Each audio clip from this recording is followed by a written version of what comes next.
Hey everyone, so I was playing with Gabbie yesterday and we found something out and it is so easy now to create a slanted roof. How did we not find out? And I thought I'd make a video about it. I will link her socials in the description below. So let's get right into the video. So let's say this is the bottom part of your house and you do want to create a roof, but inside that roof you do want to make a room. So what you do is you go into the slanted roof part, you place on manual placement, and you create it one size big. So you do lose one size, but that's completely okay. You drag it up a little bit. So I'm gonna put my placement grid on small, drag it up just a little bit, like as tall as you want it, I guess. You make the sticking out part as thin as possible. Let's not make it too thin because that looks a little bit weird. Maybe something like that.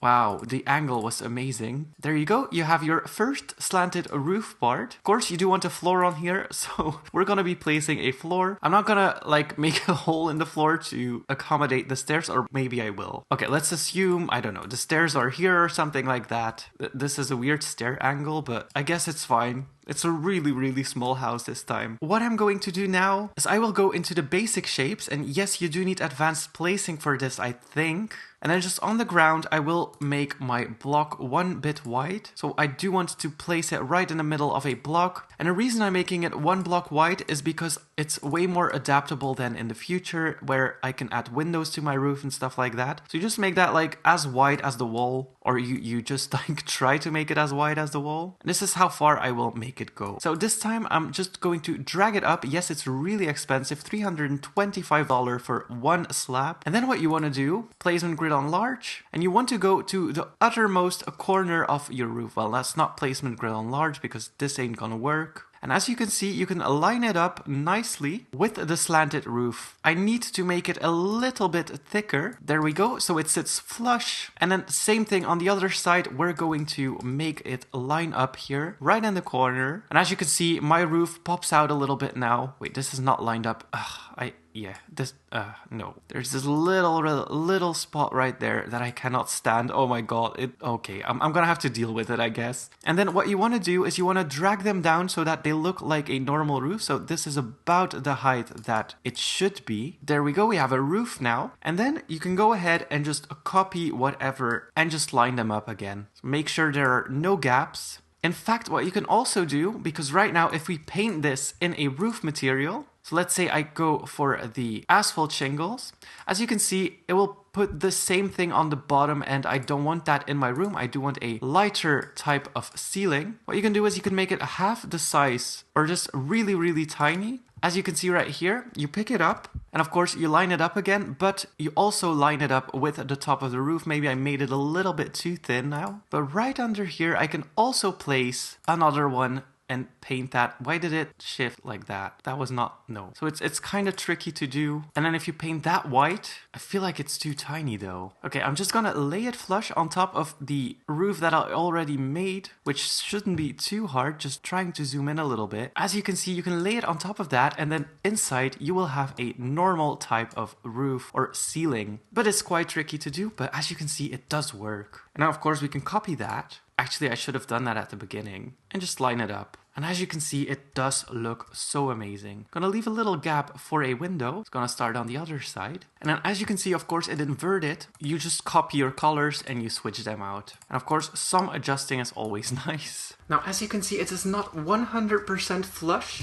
but that's all right. It's not something that will force you out of doing it, whatever. And as you can see, I'm also dragging it down a little bit like that, because when I place it, it goes up. So be careful of that as well. And I'm only gonna have a window on one side. And of course, I have a little bit of a gap at the end, which means that I can always extend it. Of course, if you have a larger roof, you can always do place it here somewhere. You just need to make sure that the white line is as tiny as possible. And then you can resize that to something bigger, as you can see. Now, the way it resizes, sometimes I don't like it because it resizes on both ends, so you need to be careful. And as you can see, it's going through my roof this time, which I don't want that. So we're doing that again, making sure it sits flush. Okay, that looks about right. So I think I'm gonna leave it at this. I do have a little gap thingy in here, but I guess that's fine. And then this one as well is just going to be one long roof, so I'm just going to place that in the middle over here, well, close to the middle as possible. Place that on my roof temporarily, so that I can easily extend where I need to,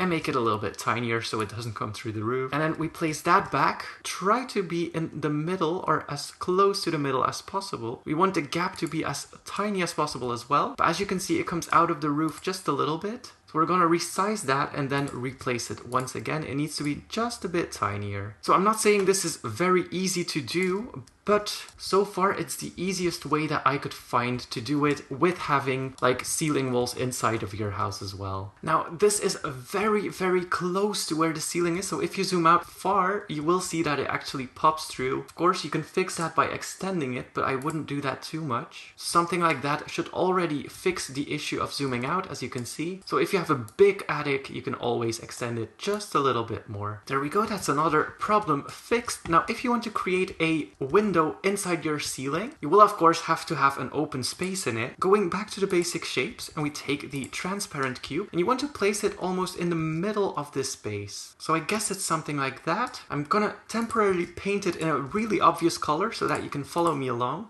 Maybe this pink will do. I make it smaller at first. That's the first thing I do. Make it just a little bit smaller than the walls you just placed. Like that. And then we extend it all the way and drag it upwards. So that's our roof. Now, as you can see, the top part looks a little bit weird. We will fix that. Going for a nice blue color.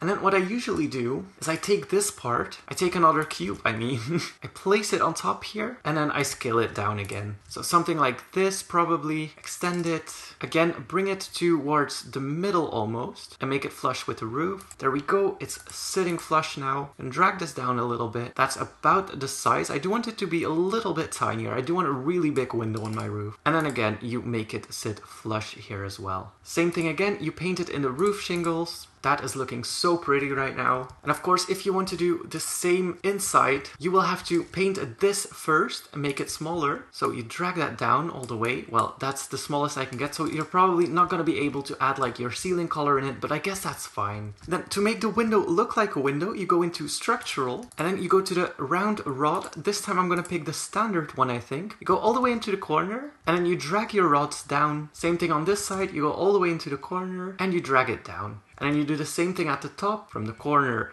all the way to the side, and then same thing at the bottom. And then of course, if you want to go for a more aged look, you can of course drag it through the middle as well. And then same here, like something like that. Another one maybe here. I placed this one a little too high up. And as you can see, you now have a window in your slanted roof. That's amazing. Now, one more thing left to do. Of course, if you have an outside color of your house, let's give it an outside color, I guess. So bricks. Okay, so let's say this is the outside of your house, painting these walls. Again, we go into the basic shapes. You take your cube, you scale it down all the way with the small placement grid, of course, something like this. And then this will be painted in the same brick as outside. You place that block in the middle. So this time I'm going for the large placement grid. And then you drag it out all the way to where you need to go. Now, as you can see, it's not sitting flush. You can fix that by going back into the small placement grid, I think, and trying to match it as close as possible. Okay, I'm gonna drag it out just a little bit more to where it sits flush with the wall. You copy that, place it on the other side as well. I don't know if this will work, but what if I go to the lower floor and just place that on top here? Okay, I think I will need temporary flooring here, so I'll just do one side for now. And actually it needs to be up a little bit higher. Of course, you can create custom windows here as well. And as you can see, we're left with a triangle. Now I need some light in here because it's pretty dark. Now to make sure that the outside wall doesn't look the same as the inside wall, you can always just do the same thing as you did on the roof, which is copying, placing it against each other. And as you can see, it matches up nicely. You can also do it on the other side. So just switching it now.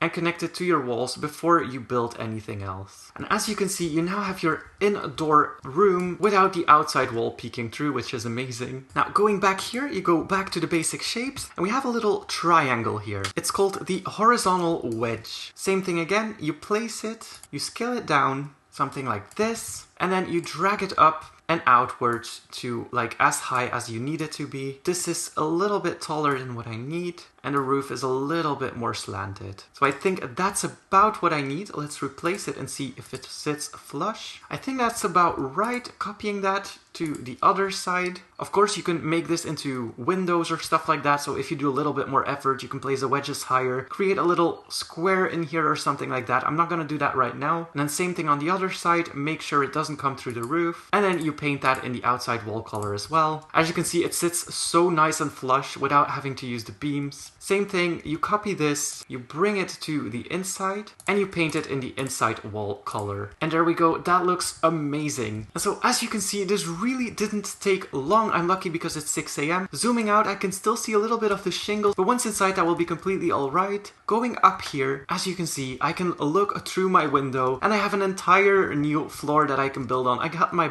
bathtub over here, so I can look at the stars through my slanted window. This is so amazing. Could be used for anything from bedrooms to whatever. Also, if you have a bit more space, what you can do, but I don't think I have the space for that, although I might, is create it against the wall.